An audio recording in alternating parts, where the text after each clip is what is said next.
As humans, we need so many different kinds of nutrients to survive. Proteins, fats, carbohydrates, vitamins, and minerals, just to name the essentials. And we need to eat from at least 5 different food groups to get all of those nutrients. But some animals, like the one standing behind me right now, get all of that from one food: grass. This really confused me, that an animal that weighs almost 10 times more than me needs 5 times less the assortment of food.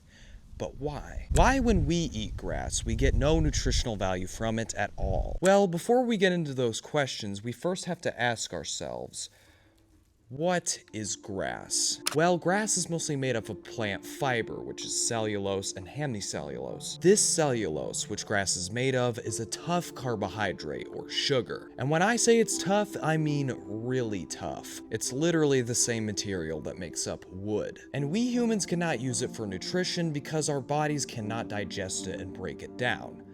Unless we had the secret ingredient to do that: cellulase. Cellulase is a group of enzymes that can break down cellulose, but we humans do not have this secret ingredient in our stomach. This is why when you eat corn, the outer shell, which is made of cellulose, looks the exact same when you go lay a brick.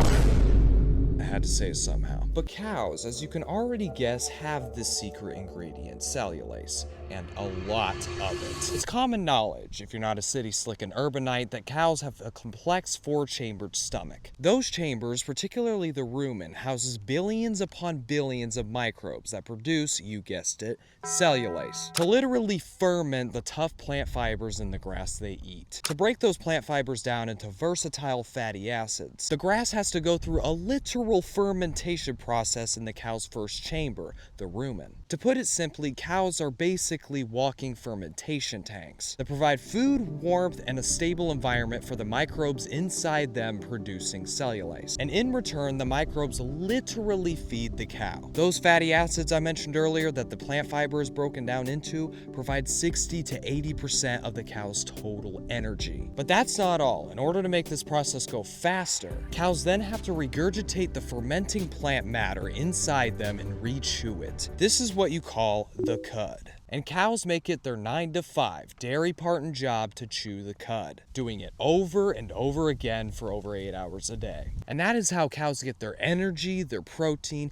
and everything else they need to live, by breaking the cellulose in the grass they eat down. And cows aren't the only ones to do this. Sheep, goats, and deer, and all ruminants do the exact same thing.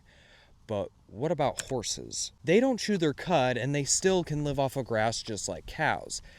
Well, that's because their process is a little bit different. Horses, unlike cows, don't digest grass in their stomachs. They ferment all the plant matter that they eat not in their stomachs, but in their large intestine. This is called hindgut fermentation. The large pouch of their large intestine can hold 7 to 9 gallons of plant matter in an adult horse. Billions and billions of microbes are in their large intestine, breaking down the plant matter and turning it into energy for them. And since this fermentation never comes back up to be rechewed, it helps them to release more energy faster by keeping it back in their intestines. While this means they don't need a really big stomach, this method of hindgut fermentation is much less efficient than the cows. Horses have to eat constantly in order to keep their energy up, eating only grass, naturally grazing up to 16 to 18 hours a day. Since they are eating so much and keeping their fermentation process moving, they also waste more fibers than cows and other ruminants do. Rabbits actually have the same hindgut system inside them as well. They definitely get more energy out of this system,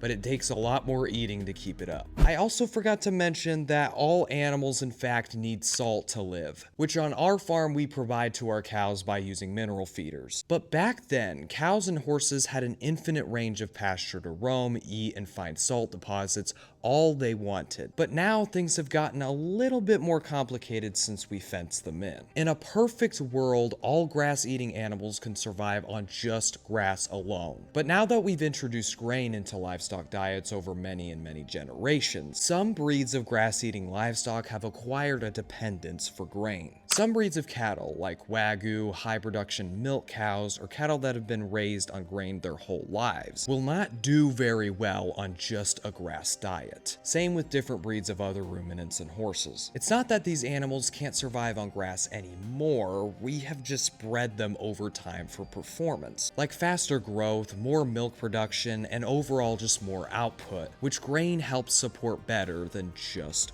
grass. And that is how cows and other animals grow, by just eating grass. Fascinating subject.